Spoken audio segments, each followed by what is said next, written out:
क्या आप विश्वास करेंगे कि किसी विधायक की, जो नेता प्रतिपक्ष भी है, उसकी मासिक इनकम 11,812 रुपये 50 पैसा हो सकता है? इसी बिहार में ये संभव हुआ है और इसी लालू परिवार से संभव हुआ है ये। जी हाँ, 2018-19 में, साल 2018-19 में जब तेजस्वी यादव जी नेता प्रतिपक्ष थे, विधायक भी थे, उस समय उनके द्वारा चुनावी हलफनामा जो दिया गया है चुनाव आयोग को 2020 के चुनाव में, उसके अनुसार उनकी कुल आय पूरे एक साल में 2018 से लेकर 2019 के बीच में, जो फाइनेंशियल ईयर होता है, अप्रैल 2018 से मार्च 2020 के बीच में, मात्र 1,41,750 रुपये थी, यानी कि 12 महीने में। इसको अगर आप बाहर 12 से डिवाइड करेंगे 12 महीने से, तो होता है 11,812 रुपये। अब या तो ये गलती है तेजस्वी यादव की, जो जिनका उन्होंने फॉर्म भरा, या फिर कहीं ना कहीं ये बेवकूफ़ बना रहे हैं चुनाव आयोग को और जनता को।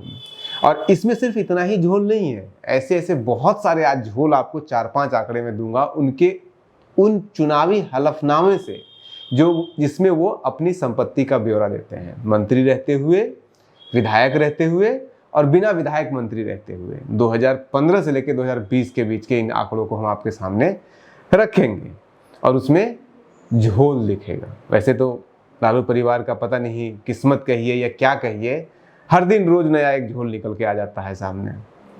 और भी लोगों का आता है, संजय जायसवाल जी, अभी जो जायसवाल जी हैं बीजेपी के प्रेसिडेंट, उनका भी हमने निकाला है, अशोक चौधरी जी का भी निकाला है, बहुत लोगों का निकाला है, लेकिन इनका कुछ ज़्यादा ही निकल जाता है। तो सबसे पहले तो एक विधायक की इनकम 11,812 रुपये 50 पैसा तो हो ही नहीं सकता है। तो या तो उन्होंने गलती से, और गलती से हुआ है तो फिर चुनाव आयोग क्या कर रही थी, और अगर गलती से हुआ है तो फिर किस तरह का उनका सलाहकार है, जो भी उनके सलाहकार हैं, जो भी उनके फॉर्म भरने वाले हैं, जो 11,812 रुपये लिख दिया है। और गलती एक बार हो सकती है, बार बार तो नहीं हो सकती है, लेकिन इनसे गलती बार बार हुई है। 1,41,000 ये कह रहे हैं कि 2018-19 में इनका हुआ है। उसके पहले अगर आप पिछले साल भी देख लेंगे, 19-20 का देख लीजिए, 19-20 का अगर आप देखिएगा तो उसमें भी इनकी इनकम 2,32,000 के आसपास, 2,30,000 के आसपास है। तो वो भी आपका 15,000 तक नहीं जाता है। तो विधायक की इनकम 15,000 थोड़ी ना हो सकती है। अब और थोड़ा सा पीछे जाइए, 2015-16 में ये विधायक बनते हैं पहली बार, नवंबर में, ये पहली बार 2015 नवंबर में पहली बार विधायक बनते हैं। तो हमने 2014-15 का इनका चुनावी हलफनामा में इनकम का देखा कि क्या है। 14-15 में जब तेजस्वी यादव कुछ नहीं थे, वो क्रिकेट खेलना 2013 में छोड़ चुके थे, क्रिकेट से उनको 10 लाख रुपए का इनकम 2 सालों में हुआ था, तो क्रिकेट छोड़ना वो 2013 में ही छोड़ चुके थे। 2014-15 में इनके हलफनामे के अनुसार इनका जो इनकम है वो 5,08,019 रुपया, यानी कि महीने का इनका इनकम 42,334 रुपया है 2014-15 में, जब ये न तो विधायक थे, न नेता प्रतिपक्ष थे, न मंत्री थे, न उप मुख्यमंत्री थे, न ये क्रिकेटर थे। तब भी इनकी इनकम 5,18,019 रुपया है एक साल का, और महीने का 42,334 रुपया 91 पैसा। लेकिन जब ये 2018-19 में विधायक बन जाते हैं, नेता प्रतिपक्ष भी बन जाते हैं, तब इनकी इनकम हो जाती है 11,812 रुपये 50 पैसा प्रति महीना। कैसे, आप सोचिए। अब और एक कदम आगे बढ़ते हैं। 2014-15 हमने आपको बता दिया, 14-15, और ये सब चुनावी हलफनामा आप खुद देख सकते हैं, इसमें हमने कोई कैलकुलेशन नहीं किया है, हमने सिर्फ इसको जोड़ घटा किया है। 2015-16 में नवंबर के आखिरी में ये विधायक बनते हैं। सबको पता है 2015 में चुनाव हुआ, महागठबंधन का चुनाव हुआ, महागठबंधन जीतती है, विधायक बनते हैं और ये उप मुख्यमंत्री भी बनते हैं। उप मुख्यमंत्री रहते हुए 2015-16 में, यानी कि फाइनेंशियल ईयर जो 2015-16 होता है, तो उसमें अगर आप जोड़िएगा तो दिसंबर, जनवरी, फरवरी, मार्च, दिसंबर 2015 का, जनवरी, फरवरी, मार्च 2016 का फाइनेंशियल ईयर खत्म, जो रिटर्न में दिया जाता है इनकम में। 4 महीने ये विधायक रहते हैं, 4 महीने ये उप मुख्यमंत्री रहते हैं और बहुत सारे विभागों के मंत्री रहते हैं। 4 महीने मंत्री रहने के बाद इनका उस साल का, यानी कि 2014-15 का इनका इनकम जो था वो 39,80,490 रुपया 4 महीने में। उससे जस्ट पहले इनका 1 साल का इनकम 5,08,000 रुपये है, और मंत्री और उप मुख्यमंत्री और विधायक बनने के बाद तुरंत उनका हो जाता है 39,80,000, यानी कि लगभग 35 लाख की वृद्धि हो जाती है। अब 35 लाख रुपए अगर कोई 4 महीना में उप मुख्यमंत्री रहते हुए भी कमा ले, ये हजम करने वाले ये भी बात नहीं है कि कहाँ से आ जाएगा।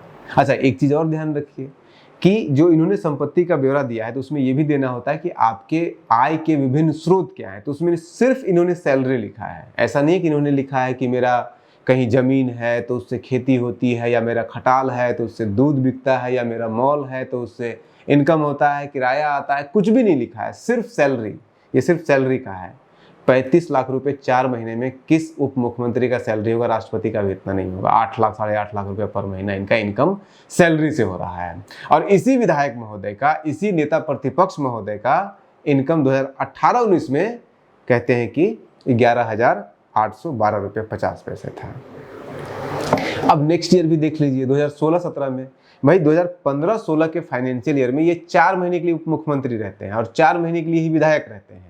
तब इनका इनकम हो जाता है 39 लाख रुपए, 80,000 रुपये।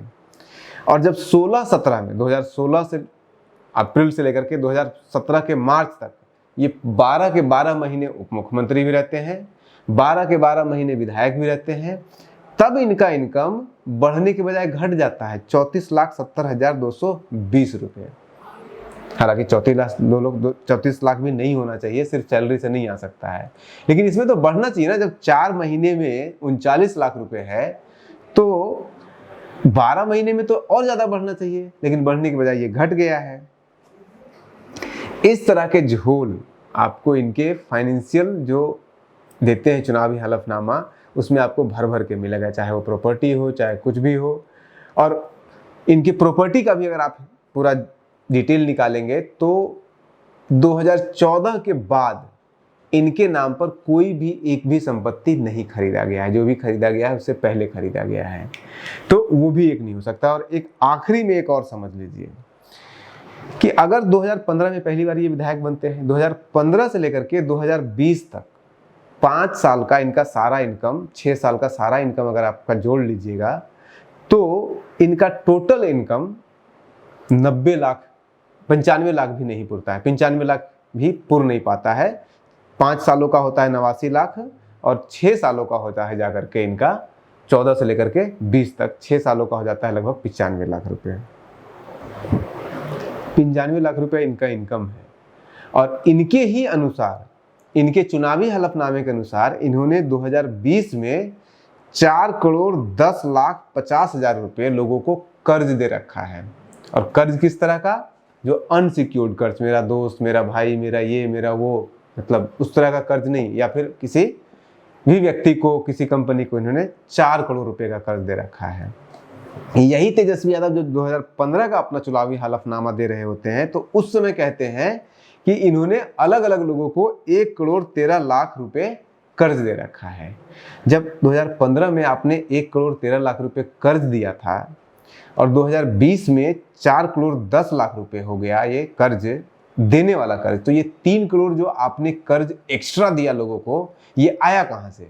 क्योंकि 2015 से लेकर के 2014 से लेकर 2020 तक आपके सारे इनकम को जोड़ दिया जाए, आप ही के द्वारा दिए गए इनकम को, तो वो होता है 95 लाख रुपए भी नहीं, यानी कि 1 करोड़ भी नहीं होता है। तो जब 1 करोड़ आपका इनकम नहीं है और 3 करोड़ आप लोगों को कर्ज दे रहे हैं, तो खर्चा कहाँ से चल रहा है? ये जो घर में सारा एसी, बाथरूम, सब कुछ हर जगह बाथरूम में लगा है, हर जगह पे AC, fridge, cooler, TV, printer, सब कुछ जो लगा है, कालीन वालीन, ये फिर कहाँ से आया? इनकम आपका 1 करोड़ भी नहीं है, 4 करोड़, 3 करोड़ आप जो है कर्ज दे चुके हैं, उसके ऊपर से इतना आलीशान घर बना लिए हैं, ये कहाँ से आ रहा है? जबकि 2000, ये भी कह सकते थे ये कि हमारी संपत्ति थी कहीं पे, हमने उसको बेच दिया और बेच करके लोगों को कर्ज दे दिया। तो 2014 से लेकर के 2020 के बीच में न तो इन्होंने कोई संपत्ति पूरे बिहार में कहीं खरीदी है और न ही बेची है, तो फिर ये कैसे संभव है? तो ये इस तरह के खबरों के पीछे की खबर हमारी पहचान है। हम खबर सिर्फ नहीं दिखाते हैं, इस तरह के कई खुलासे अभी आने बाकी हैं। और अगर हमारा आप चैनल को क्लोजली देख रहे हैं तो एक वीडियो के ऊपर एक वीडियो को देख करके अपना जजमेंट नहीं दे। अगर हमने वीडियो बनाया है तेजस्वी यादव जी के ऊपर, तो हमने वीडियो अशोक चौधरी के ऊपर भी बनाया है, हमने वीडियो नीरज कुमार के ऊपर भी बनाया है, हमने वीडियो जायसवाल जी के ऊपर भी बनाया है जो अभी प्रेसिडेंट हैं, हमने वीडियो मनन कुमार मिश्रा के ऊपर भी बनाया है, हमने वीडियो हर पार्टी के नेताओं के ऊपर बनाया है, चिराग पासवान के ऊपर भी बनाया है, जीतन राम मांझी जी के ऊपर भी बनाया है।